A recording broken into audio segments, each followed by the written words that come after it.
Hello everyone, myself Shruti Vyas, and our paper is about multi-view action cognition using cross-view video prediction. This is a joint work with Yogesh Rawat and Mubarak Shah. We are interested in the problem of action cognition in a multi-view environment. This is an action which has been captured from different viewpoints and it looks different. The difficulty of classification also varies with the viewpoint. Thus, for solving such a problem, we need view invariance in our approach or representation. There are many related work in this area, and these works do use different modalities such as RGB, depth, pose, and optical flow. Most of the recent works use skeleton or pose information, and specifically 3D pose information is used for this purpose. We are interested in using only RGB, which is much more challenging than skeleton because skeleton provides additional information and at the same time it's also difficult to obtain. An action which has been captured from a given viewpoint, our brain is able to imagine how that action will look like from a different viewpoint. How we are able to do that? We likely have an internal representation for the action, and we want to learn a similar holistic representation which will enable our network to classify the action from unseen views. We want to learn the representation using cross-view synthesis, which is an unsupervised approach for learning the representation. This is an action which has been captured from different views, and these are the videos. We randomly select the input clips from these video clips, and RLNet learns the representation R while predicting the video clip from the query view and time. The representation is also used for the action classification at the same time. In our approach, we are classifying the action as well as predicting the video from the query view at the same time. However, we also can classify the action without the video prediction. So to see, we compare these two approaches to see if the video prediction is actually helping or it's necessary or not. Here we can see that classification accuracy is higher when when the network is predicting the video clip. And this classification accuracy is even higher when the prediction is of an unseen view. These are some of the sample videos which has been predicted by our network while doing the action classification. Here we can see that the background is also fine and the action is also visible. But there is a motion blur which is fine because this was not the main focus and we have not taken any measures to improve the video quality here. This is an outline of our proposed method. We will go into details here. These are the observations from different viewpoints. So from these videos, we randomly select input clips of 6 frames each, and they are taken as input by our RLNet, which learns individual encodings for these clips.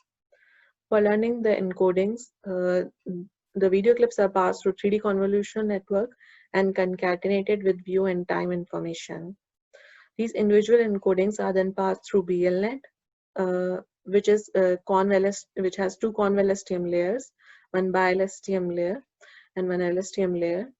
It gives a holistic representation R while predicting the video clip from a query view and time. We also use this representation for classification of the action at the same time. Thus, we have 2 losses here, one unsupervised synthesis loss and one classification loss. There are three different model configurations which we have evaluated. First, let's assume that we have 3 viewpoints, V1, V2, and V3. In model M2, while training, we fix the input views V2 and V3, and we render the clip from third view V1. This is fixed during the whole training.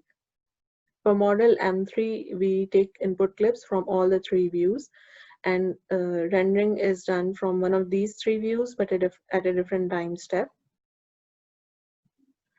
For model M1, we are randomly selecting 2 of the input views, and the third view is reserved for rendering. The selection is made for every iteration. This is a network is able to see all the views at some point. For testing, we select one of the views from all the 3 views as input, and one of the remaining views is selected for rendering. If we compare these 3 models, we see that M1 is giving the highest accuracy, which is because the model is able to see all the 3 views at some point, and it is making a prediction for an unseen view, which enables learning of a robust representation for action classification. For our further evaluation, we have used model M1 in our study. We further evaluated our method and plotted the T-SNE embeddings for these 10 different action classes. For VAE, when we look at their presentations, they are cluttered throughout the chart. And when we compare with our model, the representations are clustered according to the action classes. For a single view, this clustering is present, but it's even better when we have information from the multiple viewpoints, which is obvious that since we are giving additional information to the network. We evaluated our method on NTU RGBD dataset, which is one of the largest dataset for cross-view video prediction, and have around 56K videos and 40 different actors and 60 different action classes.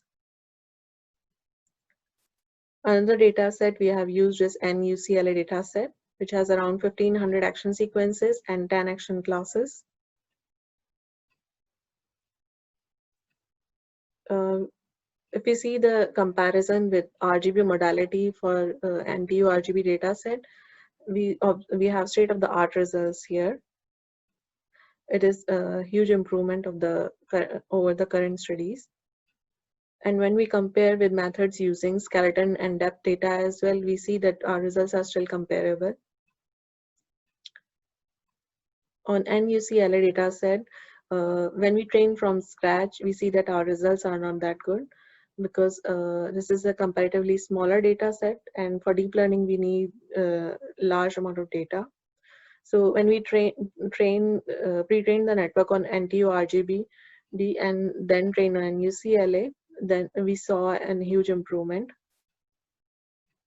And our results are comparable to other modalities as well. We evaluated our method on depth modality of NTU dataset as well, and we have state-of-the-art results here as well. So for more information, visit our project page on the link here, and our code is also available on GitHub. Thank you.